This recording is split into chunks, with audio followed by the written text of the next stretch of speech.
Hey, everybody, and welcome to tonight's show. We've got a special guest with us tonight, along with myself, Rodney West. Brent West is hanging in the rafters here somewhere doing stuff. But Nick Patrick, the son of Jody Hamilton, the world famous one and only greatest, the assassin, is joining us tonight. He's going to talk about a number of things, but we're also going to be talking about his new promotion that is actually not new. Welcome, Nick. Thank you very much. Thanks for having me, guys. Rodney, I'll let you lead off. Well, I want you to tell us about this new endeavor that you've undertaken. Well, it all started as I had all the old Deep South equipment left over. My dad has this big metal building out on his property, and I was just training a couple of kids, and that started to grow. And next thing you know, I had a few guys, and the guys that I was training were guys that were already working. It wasn't kids that that I had to start from scratch. These were guys that were looking for a place to work out. And I realized that in that little building, it had just tremendous. It just had this feel, like you're right inside with them. And I still have I've got. You'll see it when it comes out. We've got the old set, the old original TV set from the old Deep South, and that's going to be there. We've got weights from the gym. It's got a cool set. What I'm looking for is it's kind of a Fight Club look to it. What I've got is the guys that are on the card all surround the ring, and instead of having, I'm trying to change the look because I wanted to have something completely different than what we've seen for the last 20 or 30 years. When it first started off, the Freebirds come out with music, and then the next thing you know, within the next 5 to 10 years, everybody comes out to music. You're exactly right. From sitting back and I tried to put myself in a fan's point of view and sit back and watch some of the bigger shows. And to me, I felt like now there's certain characters that the intro and the exit and all is part of their character, the Undertaker and different people, and it really fits for them. But I noticed that when I was and I loved watching their intros, but I noticed that when I was watching the rest of the show, if it was characters that I hadn't quite, bit into yet, or somebody that I didn't really know, and they got the music and the boom, they pop out, bam, it's like, well, okay, so what? And you've got like 3 or 4 minutes of walking down, and then you got a couple 3 or 4 minutes of walking back, and I've tried to eliminate all that. And you'll see it's got a different look. We don't have all the intros. My guys will pop up, will be in the ring. They'll have their own look, so that they can designate themselves. We've got a different look with a freeze frame on them, and we pop up their name with a graphic, and we'll give a little bit of information about them. And it's just a different look. And I wanted to change the commentary look too, because every show to me, it looks like you're trying to do an imitation of the big guys. And when you don't have the money or funding to do it, then you look like a little company trying to do it. So why not try and do something completely different? That niche is already filled. We've got every show looking the same. So you're right. You've got to stand out by doing something different, and you're not going to match them. No, you're not going to do it. So you need to come with your own idea, and I love your take on it. Instead of having the regular commentators as well sitting there and say, okay, here's the arm bar, he switched to the hammerlock. We're not doing that, because the feel when you're in there, and all the guys that are surrounding are guys that are on the card, and they're right there at ringside, heels on one side, baby faces on the other, and they're interacting with the match that's going in there. And everybody knows not to try and upstage what's going on in the ring, because they're going to do the same thing for you when you're in the ring. They're going to give it up for you. So there was a tremendous energy. And when you're sitting there, it's like you're right in there with them, because it's a big metal building. It looks like an airplane hangar kind of. And we've got a ring that's adjustable. It sets up at the high post and the small post. We've got a lower ceiling, so we use the small post. And it's got a different look. But I'm going to get back to the announcers. Instead of having the normal commentary, what I've done is we edit the show down, and after it's edited down, then I get a character from the old original Deep South, or another old timer that people are familiar with, and I get a young character that is currently on the show, and I have them meet at the studio. It's like a living room set with a great big screen TV, and we all sit and we meet and introduce each other, and we say, here's the show, let's watch it. And it's like we're watching the show. and we're all mic'd up, and we don't try to talk over what's going on because I want the feedback of the guys, because the guys are selling what's going on in the ring and they're being in character. So I don't want to try and talk over that because it seems to take away from that. So what we do is we just we see something that makes us pop, we pop for it. You know, and we don't just sit there quiet, we talk, but we're not doing the standard commentary because we want it to look and have a completely different feel. So it's like people sitting at home in their living room watching the TV and having a conversation among friends or family watching the show. Is that what you're exactly? Beautiful. Absolutely beautiful. I'm sorry, I didn't mean to try to over talk you there. We got a couple of different unique camera angles too, where one of them it looks like you're right there waiting to tag yourself in, to get tagged in. And with it being so close, and with it being lower, my camera guy, my partner, he handles all the production stuff and all the website stuff that's coming up, and I handle all the wrestling and stuff of it. But he gets in there with that camera, and it's like you're right in the ring with him. So it's got a really cool, different, unique look, and I'm really anxious for you guys to see it. Tell me what you think about it. Beautiful. Looking forward to it. And, you know, if everybody wants to check it out, deepsouthwrestling.com. Go in there and you know, see what all he has to offer and follow the show. Nick, let's touch on some other stuff. Personally, I don't know what was it like growing up in this industry with a famous father like you have? Well, there was different stages of time because when I was a little kid, kayfabe was just very much alive. And my dad was a masked man, so you know, until it was just brutally obvious to the neighbors who my dad was by the car that he drove and by gig marks, and it was like, okay. I followed him from the arena. I know that's him, you know, but I denied it as a kid until he did an angle where he took his mask off. I told everybody he was a deputy sheriff and he got up arresting somebody. But then when I got older, it was pretty cool. You know, everybody was afraid of my dad actually for some reason. He had that real commanding voice, and his promos were so to the point you believed what he said. It was funny because he was on the road all the time. And he'd come home. He'd only be home for a couple of weeks at a time. And when he'd be home, my phone would ring. It'd be somebody trying to call me, and he'd always answer very aggressively, go "Hello," and there'd be so many times he'd answer the phone. It'd be my friends that just go and just hang the phone right back up. And say, "Man, I called your house and your dad answered the phone." And I'm like, "Yeah, he lives there. He's home every now and then. That happens sometimes." We're very lucky to still have some of his footage, and we're reviewing some of the Continental stuff where he was the Flame, and he really commands when he's on screen. On the camera, he commands respect.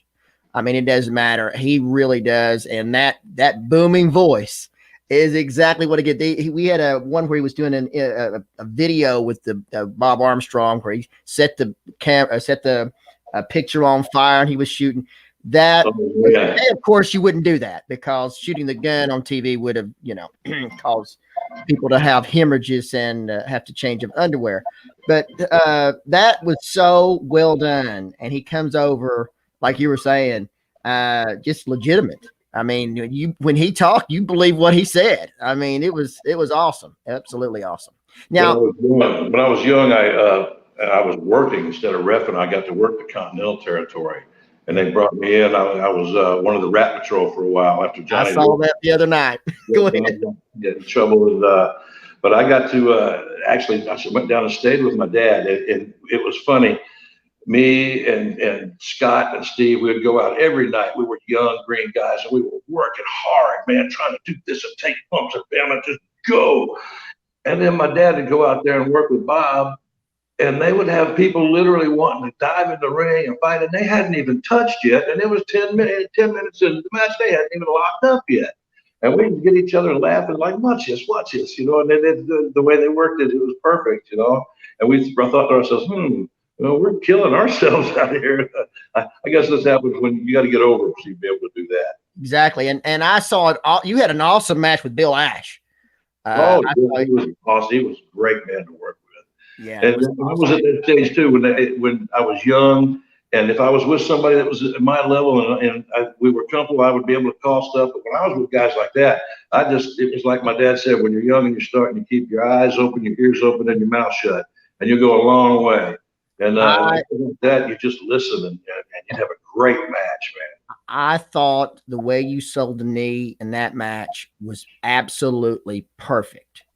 And I hope that I'm hoping you're training the guys that you're working with to do that, because it is not seen today in any way what you did in that particular match. And I'm hoping we teach selling. We teach how to sell without dying is an art too. And how to feed selling. I know we're talking a lot of inside business stuff here, but selling is more than just having somebody hit you and you flop down on the mat and you lay there waiting for them to do something to you. Sure. You got to move. You got to keep the match flowing. You got to look like you're trying to get away and trying to fight, trying to save yourself. So you fight. You finally make it over to the ropes. Well, now you're there in the ropes, so he can beat the crap out of you and choke you in the ropes. You fight your way over the corner. Now you're in the corner, and just you got to feed stuff to keep the match going, and that's when you learn how to sell. It's not just laying there waiting for something to happen. And you think, and what you just talked about there, I believe a lot of the reason, the inability to sell for one thing, and not selling anything, doesn't give that emotional connection to the people. And I like the idea that you actually are having sides. There's not this shades of gray, which has went out 10 years ago, and they still continue to push it down people's throat. And I think that is a big key. It's going to be a part of your success, where no one else is doing it. No one else is doing it. They're doing the shades of gray, and this constant backstabbing that goes on the show doesn't allow people to get behind you. Next thing you know, hey, I just turned on somebody else. It's just nonsense to me. Well, my idea was to come up with it's just a 1-hour show, and I want to try to come up with one every month.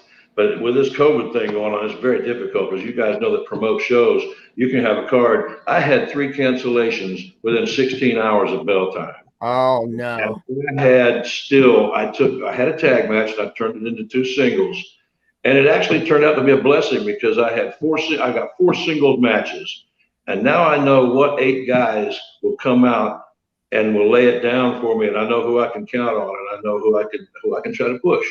So I've got a nucleus now of my first 8 guys that you'll see on my initial show. And there was a couple of guys, because I had 5 or 6 guys that I personally wanted to use, and my partner had 3 or 4 that I wasn't really familiar with. And boy, I tell you, one of the kids he brought in is really special. You guys are going to like it when you see it. You said the wrestlers are going to be around the ring. Are they going to be like in a lumberjack match type thing? Yeah, it looks similar to that, but they're not going to, it's like nobody's getting involved unless, they can actually lean on the mat and pound on the mat, because it's tight. It's a really tight set. And it also, it lends to it the sound. We don't have to mic everything, because it's all right there. It's picking the mics off the camera, it's picking up everything. But my guy, we had like 4 different camera angles. We had 3 mounted, and he's roving around with one. And what he does is he shoots over the shoulders of different guys, and we tell them to get their characters over. This is an opportunity for you to be seen, for your character to not only be seen, but it's like a mini promo without trying to take over what's going in the ring. So sure. So because you're not going to get that intro that we had before until you get the pop it out of the thing, and everybody is so locked into doing. I had a couple of kids that just was scared to death to even try the concept, because all they've ever seen all their life was, and all they've ever done since they've been in the business, wait behind that curtain. Okay, now let me wait for 1.5 minutes to play into this song so I can jump out and go, yeah! It's like that scene in the Blues Brothers when they went bump, bump, bump, bump, and everybody sits there and looked at what's it, Jack, tell them your story real quick. Which one? About the music. People have to have their music. If they don't have their music, they quit. Oh yeah. I've done that so many times. I will have guys waiting at the curtains, and if I think they're waiting too long, I just shove them out the curtain. Please go. Yeah. That's not my music. Well, how do they know that's not your music? They don't. Yeah, I hate that. Oh, that's They just never had the day when there wasn't music. I remember when the Freebirds was the first people I knew that had music from back in the day. Yep. And I'm sure that somebody did back before that, but that was the first people that I worked with that actually had music. the big time people, sure, that had the music and made it work. And then everybody, like you're saying, everybody has it. It's success for one person. Then we see the constant the copying. Pretty much. I mean, they went to the Junkyard Dog, and then we saw other people pop up with it. Let me ask you a question. A big pet peeve on this channel is when one kicks, they slap their legs. You don't allow that on your show, do you? I don't like it. I don't stop it. I'm letting guys express their own work and letting people judge for themselves. If it's somebody that I train them not to do that. Yes, If they can do it and pull it off without it being seen, it's a great thing. But I don't know too many people that can do that. It takes years of experience of working every night to be able to do that. When you get picked off, it just looks so. Oh, we talked about a match last night that ended in a backslide, and somebody, one of our followers, commented, "You don't see that anymore." And I said, "Well, that's because these guys have not figured out how to do a backslide and slap their leg at the same time." It's absolutely what drives me crazy is when guys wait and they get in the corner.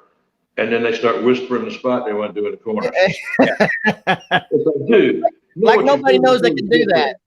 Yeah, it drives me nuts.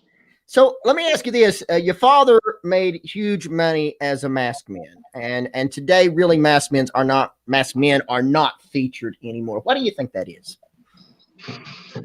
I'm really not sure. There's a lot of luchas. Every one of the luchas pretty much are masked men. But as far as regular masked guys, I don't know exactly. I don't know if it came down to a thing where I know they started getting away from using masked guys back when in the day when they had enhancement guys coming in and in the squash match era.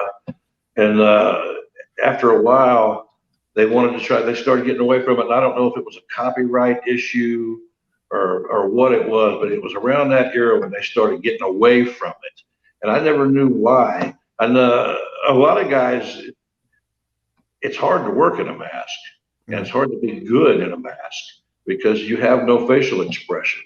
Everything you do has to be body and pantomime and acting expression. And you're selling, everything you do has to be completely different. And it's hard to breathe. If you're claustrophobic, you'll have to have one of them lucha masks that's got all that whole open bottom. But I don't know. My dad did it for years because my dad is a little bit claustrophobic, and he wore that full mask and a full body suit. Yes, he did. Oh, yes, man. he did. How did you do that all those years? Yeah. Well, I mean, we saw as growing up, and of course, you refereed a lot of those matches. The Superstar in Wrestling 2, huge draws in Georgia, all over. I mean, your father, a huge draw, no matter where he went. I mean, he and Renesto, probably one of the greatest tag teams of all time, certainly. And I miss the mass tag teams. Like I said, I was watching the Continental stuff with the Nightmares, how they were able to switch in and out, and Assassins did that as well. I just miss that psychology from those types of matches.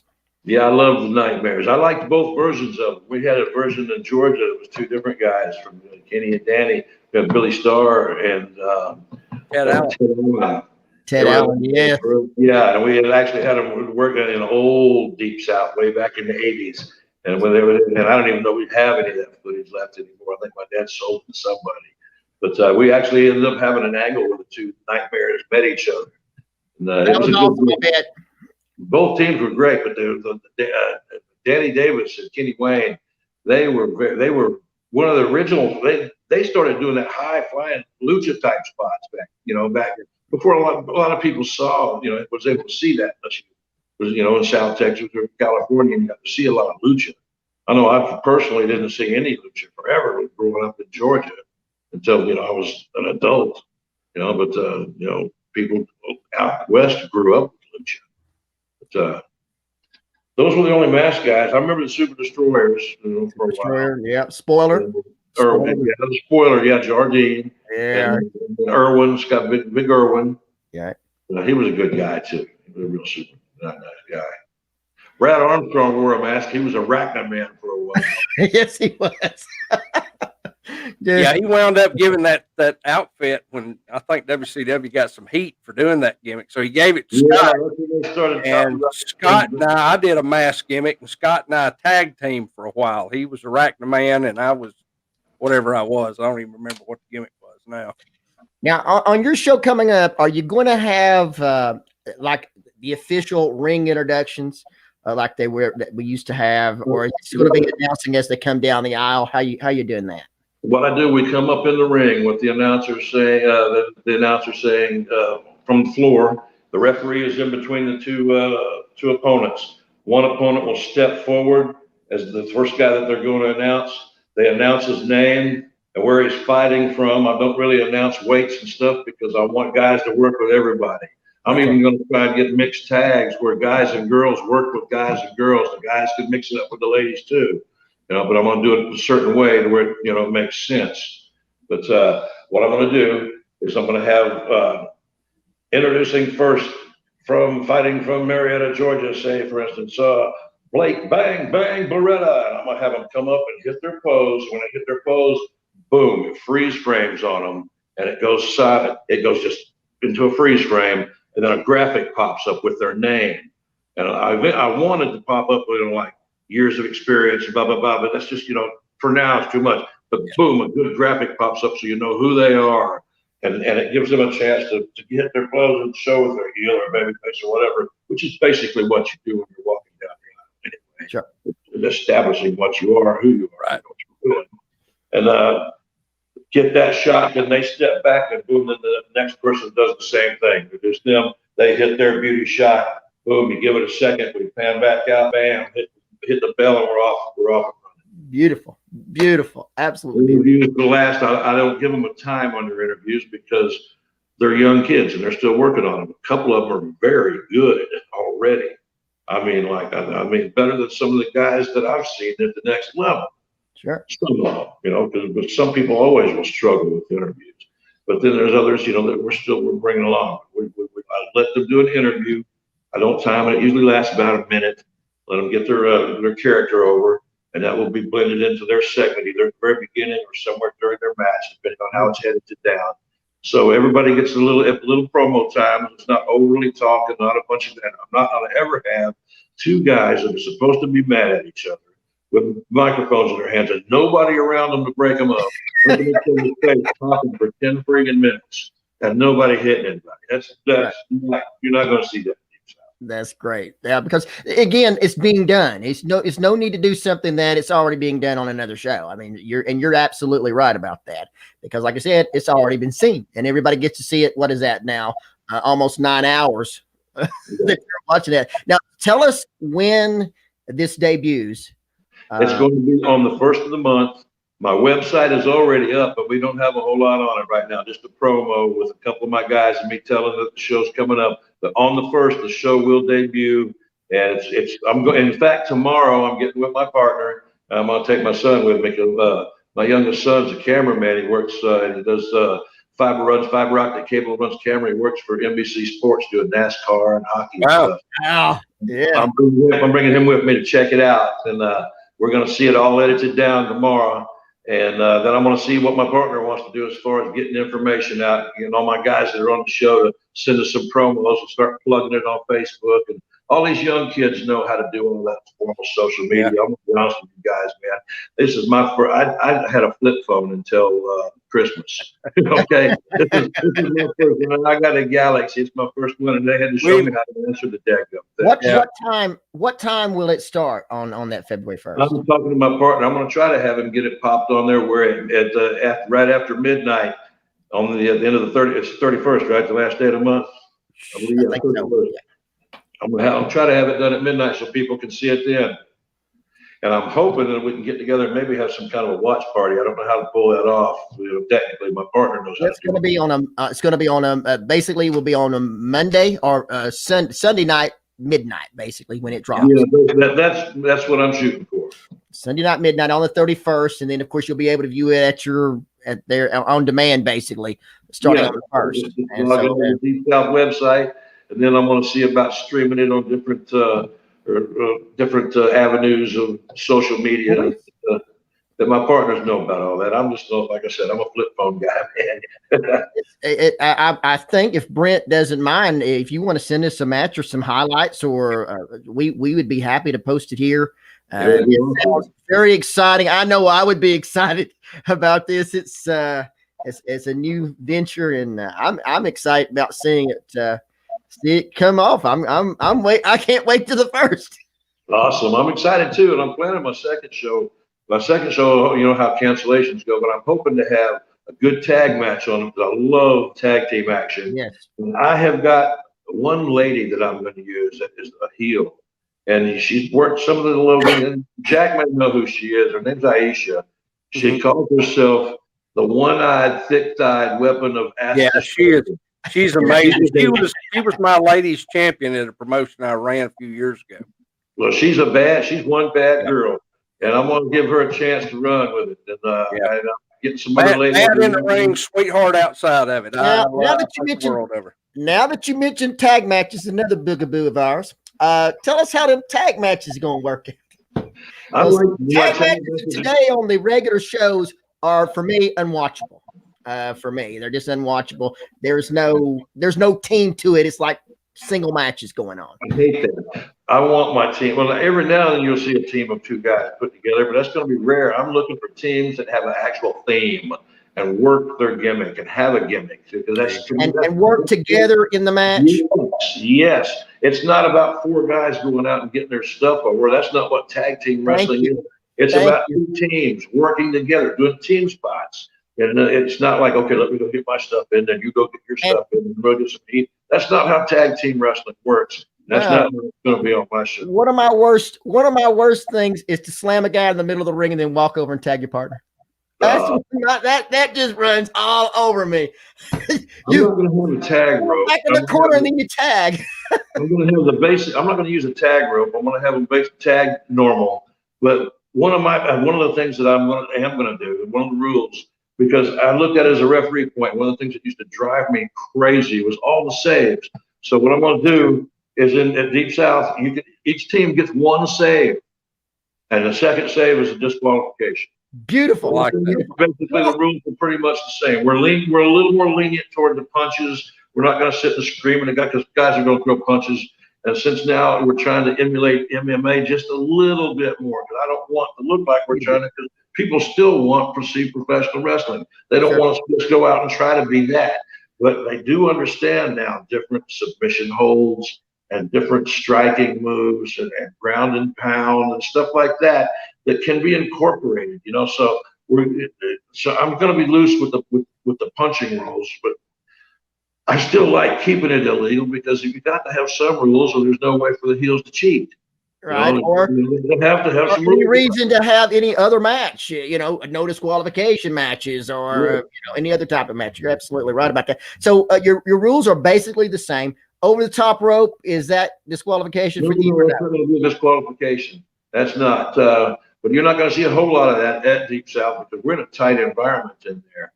And when I move in the summertime, I had back before it got cold, an outdoor show planned. A buddy of mine has a big field. It's like shaped like a bowl. And I had it by invitation only. I had about 40 or 50 people that was going to come and surround the ring with vehicles, and was going to raise hell and honk and beat and just be wild and loud and set off fireworks. And that was going to be my debut. But the day we had a tropical storm hit, and then it got cold. And then I had one problem after another, getting the talent and show that I wanted together. And we just said, okay, we're going to just do it and start doing it out of the building. And we got our gym all cleaned out and got it shaped up where it looks the way it does now. Y'all see it. What city is this going to come from? Griffin, Georgia. Griffin, Georgia. All right. Fine wrestling town, no doubt. Let's get with some of our insiders, Brent. Let's throw some up there if you don't mind. Get some questions for Nick. I'm sure we've got a bunch of them down through there. All right, Mike. Do you have any titles as heavyweight, tag team, or lightweight title belts? I do have one title belt. It's going to be a heavyweight title because right now, I hadn't even got any. I got a couple of ladies that I'm looking at, but I don't have a ladies title, and I don't have a tag team belt. But my show is only going to be 4 to 5 matches. It's going to be a 1-hour show every time because I think there's so much wrestling out there right now, and you want to try and hold people's attention. To try to hold them for 2 hours. Man, that's tough. Sure, and you're eliminating all the fillers, and it's what I feel that the entrances and the exits are. They're fillers. They're time killers, and you're acting on more action in the less time. You're right, exactly, and so you're basically cutting out all that filler time, and you're getting right down to the main what's on the marquee wrestling, and I think that's going to get you over. What's going to get you over is what you can do with a microphone in your hand, and what you can do when you climb through the ropes and you get in the ring. Walking back and forth, that's all just on fluff. Now, your show's not going to start off with 20 minutes worth of talk. Oh, no. Every show. We know how every show's going to start. The opening comes up, and then somebody's walking down the aisle with the microphone. There's going to be a hot. We're going to have a hot intro. Our first intro is not going to be hot because we didn't think we should have a highlight reel for an intro when it's our first show. Exactly. So will be different, but the highlight, the guys of what I want to do for our highlights for our intro is get each guy's different finish in, and get each different guy's different signature moves in, because those are the things that we're trying to establish with our characters that we're right now, because they're young guys, and then some people know them, the people that follow them know them, but we're trying to reach out to a new crowd. So each one has to establish himself. And that's the way we're shooting for it. I've got a good young crew of guys. I used Big Bull Buchanan's son, Ben. Ben's one of the guys that come in. And I used a kid that I trained and worked out with named Blake Beretta. I don't know if y'all are familiar with him. He works locally a little bit. Do you know Marvelous Marco Wicker? Oh, yeah. I love Marco. I love Marco, too. He's one of my guys, too. And I got a kid that was Ben is 19 years old. Yep. And I got another 19-year-old, Shoot Taylor. Have you seen him? I've heard of him. I haven't seen him work. Jack, you need to check Shoot Taylor out. The kid can flat get it. He can do the spots. He can change. He's a wrestler. He is a very, very decorated. He was a state champion, and he's got a ton of medals that he's won all through his amateur deal. But he has really taken to the professional. Oh man, this kid can do beautiful moves, beautiful spots, and does a phenomenal. He is one of my guys. I told you I had a couple of guys who could promo. They could next level promo. He's one of them. At 19 years old, can already do that. Wow, so, awesome. In fact, we're looking at him down there. I think he went and had a tryout within either last week or this week. He told me he was going down to get looked at down in Orlando. So that's how far along he's coming. See him, Chris. He said, wishing you the best on your new concept and the best to your family from me. And that's Nick, Chris. See him. Thank you very much. It's been so long since I've heard from him, and that's awesome. Tim Horner, all right, my man. Tim Horner. Hey, he's on here. All right, I love Tim, man. Good people. Real good people. Donovan Graham said, did the Assassins ever work with the Infernos in Georgia? Well, if they did, that would have been when I was real little. I'm not sure. I'm not even sure who the Infernos were. That would have been probably back when, in the days when they had the territory split for a while. Yeah. Maybe during that period of time. But I was pretty young when that was, so I don't really remember if they did or not. I believe, if I'm not mistaken, the Assassins in its various, in the various different partners were the Georgia Tag Team Champions more than any other team, and that's beating the Andersons as well. I believe the Assassins were the top team then. Lynn Gross, he says, it's really nice to see you, Nick, on here working in Memphis area. I never worked with you with him. It did work with his dad, and I cannot say enough about his dad, a true pro. Well, thank you, sir. Pop's still doing good too. Is he going to be involved? It's on his property, but he just kind of, Pop's 82 now. He just kind of likes to kick back, and I don't bring anybody around him with all this COVID stuff coming in. Yeah. Enough. We train and we try and protect ourselves as much as we can, but I don't bring anybody in and out over there at the house, and because of that, But before all this stuff broke out, cause Pop still drives the pickup truck around. He's not gonna walk anywhere. Even to the shed or to his man cave. He's got like a couple of buildings. One big metal building we run that we call it Jody's Gym, and that's what we shoot out of. And he's got another. It's an office. It's got all kinds of memorabilia in there. And that's where we sat and wrote most of our Deep South stuff. Offices. Him and I sitting at that big old desk. But he's not going to walk out there. He's going to get in his truck and drive his truck out there. Sure.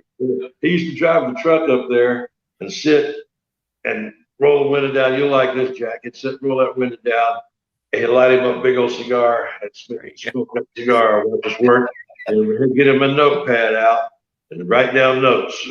And boom. And I'd have kids have a match, after we worked over the stuff we're going to work on. And then they'd go to him and he'd critique what they did. And he loved to do that. But it's all this virus stuff, I would love when all this virus stuff goes away. I would love to bring some cigars over and the three of us sit down and just talk business. Oh man, you'd have a good time checking out his man cave. He's got some old memorabilia in there. Some of the old pictures that used to be up on the old Georgia office. There was a picture of him working with Roberto Soto, where Soto's giving him a hip toss, and there's a picture with him working with Dick Steinborn, where he's got Steinborn by the wrist working the arm. And those used to be on the hallway of the old office, the old Georgia office. When you go down there, they had like rows of pictures of guys on there. When they closed that office down and moved somewhere, he ended up getting a couple of those pictures. Is that the sports arena? Was that I think so. Yeah. I think so. Little sportatorium, maybe. Yeah, it was awesome. Awesome place. Richard Hood, Nick, your dad was an intellectual heel, constant thinker. Yeah, he was. He used psychology, and he taught, and he teaches psychology. The old timers, they made everything they did meant something. And there's still some guys. I'll tell you who I really like to watch work that makes everything mean something. And he's an agent now. You don't see him get to work. Back in the day, Fit Finley. Oh yeah. Every single little thing he did meant something and fit into the picture of the story that he told, whether it be the way he took a tackle or the way a guy did something, worked his arm or did something. He was just an amazing guy to watch work. And he's one of the guys I tell people to watch. I tell babyfaces to watch Ricky Morton and Ricky Steamboat. There you I go. said, you want to learn how to sell without dying and keep fighting. I said, those are two different guys to watch. And Tommy Rich was a good sell guy too. He was. When Tommy, especially when Tommy wanted to go, Tommy was, in the right mood and wanting to go, he could flat get it. But I've always tell them to watch Ricky Morton and Ricky Steamboat when you want to learn how to sell. Yeah, beautiful. Michael Barr, masked wrestlers are what got me into watching wrestling.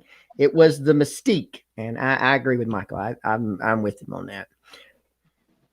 Yeah, I think so too. But you just can't have too many of them. Sure. There for a while, it makes it stand out, makes you unique. And that's my thing with the luchadors. Almost every one of them are masked. And some really cool looking characters and stuff. And I think sometimes, and even back then, people were masked wrestlers. They had a problem keeping the mask on. It was kind of like Batman wanting to go around telling every woman that he sees, "I'm Batman."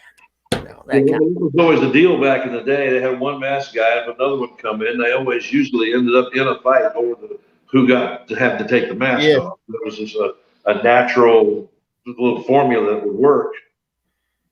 I remember Superstar and wrestling too. Some of the matches you mentioned those guys earlier. They used to just tear it up in the Omni back in the day. Those old matches back in the Omni.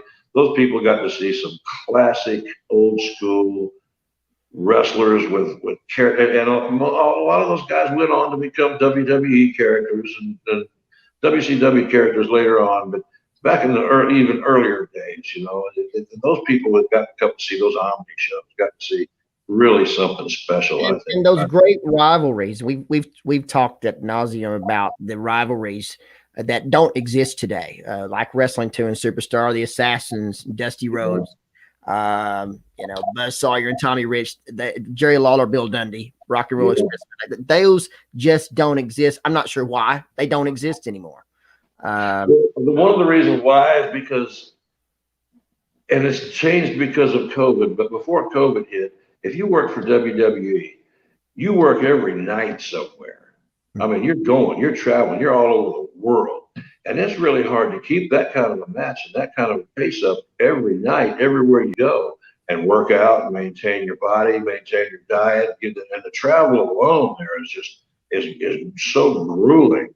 And it's hard to guys that's why they don't do long angles anymore. Most of their angles are just kind of short, because guys get hurt halfway, 3/4 of the way through. Oh, wow. And they'd have to scrap the whole angle because a guy is out for 9 months with an ACL or having something done to his neck, so they had to kind of back off on and just kind of keep it more mini storylines, Sure. They still go every now and then if they got characters that can pull it off, they do. Usually when they get characters get over that much, they start making movies and stuff. So That's true. They come in and do special appearances. Dr. Philbo Bryce says, I like what I hear about this promotion. Yeah, thank you very much. I hope you like what you see about the promotion. Check it out. Right. So I'm looking forward to it as well. Brent, throw some more up there. Waiting. I'll just read some. Tim Warner, it's an art to wrestle in a mask. You have to sell with your whole body because the fans can't see your facial expression. I think you said that earlier, and Tim agrees with you on that. Yeah, I like watching some of the old timers too. And when we first started teaching kids to sell too, you got to remember that there's people, they're used to working a little high school gym or something. You got to remember when you get to that next level, there's people way up top. They can't hear you go, ow, They can't see you go with your face. They can't see that. You have to show them somebody. You have to pantomime. You have to kind of over dramatize in order to reach those people. And Steamboat, where you're telling to watch, was one of those that basically sold to the back row. And of course, that's what Tu always said. He never worked to the front row. He always worked to the back. So, and Dad's, of course, said the same thing. I'm sure your father said the same thing as well. Richard Lee Morgan. Well, here we go. Jeremy Travis, Nick Patrick. What was it like being a referee during a match your father was in? Oh, man, they were fun, but he'd always get me. I'd wait till I got in close. He'd say, get in here and pull it. I'd get in to get close, and he would latch on to the inside of my arm with that soft skin and pinch and twist, or else he would get the inside of my leg where that soft skin is and pinch and twist, and I would let out a scream. The funniest one to me, though, was when I was a worker for a while, and I worked with him, and he was down in Pensacola territory, and I went down there when I told you when I was one of the Rat Patrol. But I was in a battle royal with him, and I locked up with him, which was a huge mistake. And he says, back me in the ropes, kid. And I backed him in the ropes. He said, chop me. So I didn't wail him. I didn't chop. I wasn't trying to hurt. He spun me around and he chopped me so hard it was like Ming chopping somebody.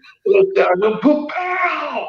He hit me and I went, oh! I sounded like a big wuss. That was it was your baby face, right? I got the heck away from him. I stayed on the other side of the ring away from him for the rest of that match. Wow. Yeah. Kevin Penley, does Nick there, is that next Hulk Hogan? Do you have the next Hulk Hogan, or do you have a next Gordon Solie out there? Don't have Hulk Hogan yet, but I'm not really, the way I'm doing my show, we're not really looking for Gordon Solie. So, I'm letting characters come in and let their characters get over, and we just kind of watch it and critique it and have fun with it. Something big, and we pop just like the guys do. It's like you're part of the match when you see it. It's different. When I watched guys when we were training guys, and I'd have you know, I have a bunch of guys down there. We do 2 or 3 matches in a row. I had the feel. It was like, man, what a vibe, you know. And if we could capture this vibe on camera, then it would have something. And I think that's what we've done. That's what I'm trying to put across. Robert Walker, you might remember him. Do you remember Robert Walker? Robert Walker. Ooh, man, you have to bounce his. He might be the son of Mr. Wrestling too. Oh my goodness. Aloha, Nick. Nice to see you. Yeah, that's Robert. Yeah. Robert Walker. Wow, that's awesome. Your dad was a great man and a fun man to work with. He was another one too. Those masked guys, they couldn't tell if they were laughing, and they would mess with you in the ring and do stuff to you. And they could laugh and get away with it. You'd be trying to cover up so people wouldn't see you laughing. My dad was bad about that. And Superstar was bad about that too. Well, Superstar got me one time. He's not the one that got us. Snake Brown got everybody. You guys remember Snake Brown? Yeah. He worked with Bill Eadie one time down there in the old studio days. And Bill had just got back from Japan. And when guys just got back from Japan, especially the top guys, they're used to waffling people because they beat the crap out of each other over there. And they'd come back and they'd still be a little bit stiff from being over there. So Snake's in there with Bill. They lock up and Bill backs him into the ropes and just hammers the crap out of him a couple of times. And Snake broke away from him and dropped on his butt on the opposite side of the ring in the bottom turnbuckle, looked at me and pointed. He goes, "Referee, call the police. Have the police that man trying to kill me." On TV where everything, now this still works through a kayfabe time, right? And everything's supposed to be serious and you're not laughing on TV and shit. Bill Eadie looked at me and started laughing under that mask. He could get away with it, but even he was laughing so hard you could tell by his body he was laughing. But there I was trying to cover my face up like Count Dracula. I've seen you do that. That's when I was usually laughing. Like I had an itch or something. That was me trying to cover up. That's the only thing I could think of to cover up from belly laughing sometimes. All right, ladies and gentlemen. Now, if you want to see it, it's deepsouthwrestling.com. It is coming up it will drop on the 31st, I think we said. Midnight, 31st. At midnight. And then you'll be able to see it on demand from that moment on, starting on February the 1st. I'm looking forward to it. Now, one of our insiders was asking about, will you have audience there, I guess? No, not right off, not at first. No. All right. So he will not be. It's coming from Griffin, Georgia. And Richard Hood he's one of our best here. And he was looking forward to come by and see it, but not yet, Richard. Richard, he'll be working into that a little bit later. Of course, you can check it out. I've got a few special guests, people that are like looking at sponsors and stuff, because I'm, we're looking for sponsorships. And, I invite special guests. There's usually no more than a group of 5 because I'm trying to protect my guys. Sure. And it's a tight setup. And right now, when it's cold, with my heaters going in there, I got to close those doors down. It makes it even tighter. So it's really, I don't want to jam a bunch of people. Summertime, when I can get them doors open and rolling, then I'll let a little crowd come out there, a small crowd, but invitation only type thing. An intimate crowd. Kevin, an extra reaction, and people bring their grandkids or something, and let them yell. That's fun. Little kids always want to be able to yell at the adults and get away with it. Kevin Barkwell, you are a legend, Nick. A lot of great memories of your work as a referee and competitor. Thank you. And that was thank you, man. I appreciate you thinking that way about me. I'm just an old guy, man, trying to keep on keeping on, man. I've been watching some of the Georgia stuff, and I see you in the ring, and I just wished I was sitting back in that studio again. Lots of times I'm sitting on the front row or picking up jackets while you're in the ring refereeing. It's well, I remember you guys. I remember you guys. Your daddy was a great man too. He taught me a whole lot about the business and about he was proud of you. And I come in at a great time, because he loved refereeing, but he was getting into the office and he was so busy that he didn't really have time to do both. So they needed somebody to come in and do matches, and then he would do, pick whichever ones he wanted every now and then. And it ended up being a great opportunity for me, man. Well, I'm going to ask one more question here. It's not related to this, but I'm going to ask you about your first night checking up. Do you remember that? Clayton, Georgia? My first what? You remember the one night you had to go check up in the town? Remember your first night in Georgia? in Clayton, Georgia. You remember that? Oh man, in Clayton, Georgia. You remember that? I remember everybody having to get out of town in Clayton, Georgia one time when somebody tore the sink off the wall. That's exactly what it was, and the police held the money. Oh my goodness, what a story that was. And you were checking up that night, if I'm not mistaken. I was there. Yeah, I was there. We all escaped. Well, Big Terry and Gordy showed up late. He was riding with Ray Stevens, and Big Terry had a little Jack Daniels rolling in him. And I don't know what happened. Oh, I remember what happened. Michael was a babyface at the time, and they had a little split. And somebody had got up in the rafters and climbed over and poured Coke down, and it started dripping down. And back then those guys had a reputation for whizzing on each other every now and then. That's right. And, it's like big fun, right? So anyway, Ray Stevens thought that's what it was, and he popped that pistol out. And whoever was up in them rafters came really, really close to get the shot. And then Big Terry realized they thought it was Pete. So Big Terry got mad and ripped the sink off the wall. And him and Stevens took off and got in the car and left. And your poor dad was left. The one your dad really saved us was in Porterdale. We had a little riot there in Porterdale. Yeah. Oh my goodness! Your dad, he's the one that he's just, man, what a story that one was. That was the first riot that I was ever in. That was crazy. I was working with the Freebirds as the heels, and I think the babyface one was Robert Fuller, and the other one was Ted DiBiase, I'm pretty sure. And anyway, somewhere during the match, this guy approached. Michael was managing. He wasn't tagged. He wasn't part of the tag. He was on the floor. And this guy approached Michael, grabbed Michael.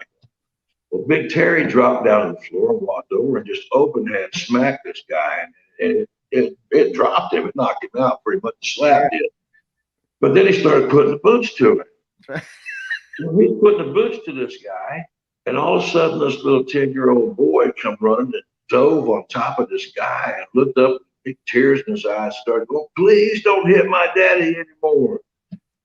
And then, man, it was like felt like 2 seconds of total silence. You could feel like the air was sucked out of the room, and then all of a sudden, we just started getting bombarded with crap from everywhere.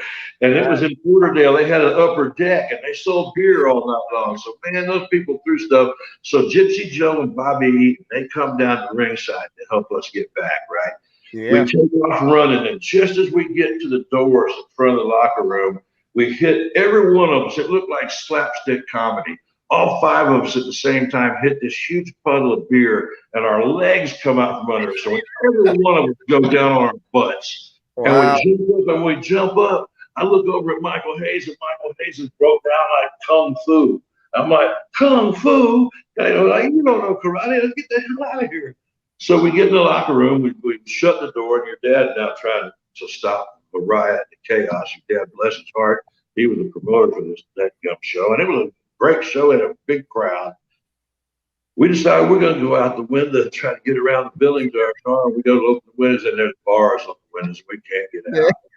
And then your daddy comes in the locker room and says, "All right, boys." I said, I had him drag that guy over there by the concession stand. I'm going back that way. And when they all follow me and it clears, you guys get your bags and you run your ass out that door and get in your cars and leave, because they're calling the National Guard. And we're like, "Oh my God." So he goes running across, and we get a path, and there we go, man. Me and Michael and Terry, and I think it might have been Bobby Eaton. I'm not sure. I think Bobby might have been with us. We ran across that stage, and we crossed the building, had to go right by the babyface locker room outside the side door, and we get out and we're in Big Terry's van, and we're going to get in the van, and there's a Volkswagen parked behind us, got us hemmed in. We're like, "Oh." So we go, and the 5 of us, we moved this Volkswagen, so we bounced it out the window. We jumped in the van, and we backed it out, and we take off, and we're going down the road. We didn't see any National Guard, but about 4 sheriffs. They come, they're in, man. They were coming from all directions.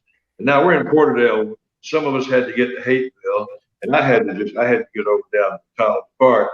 Yeah. By the time I had to drop Michael off over in Fairburn. By the time I dropped him off, Mr. Barnett was already on the phone with his wife. Going, oh my God. I don't want to know what is going on with Michael.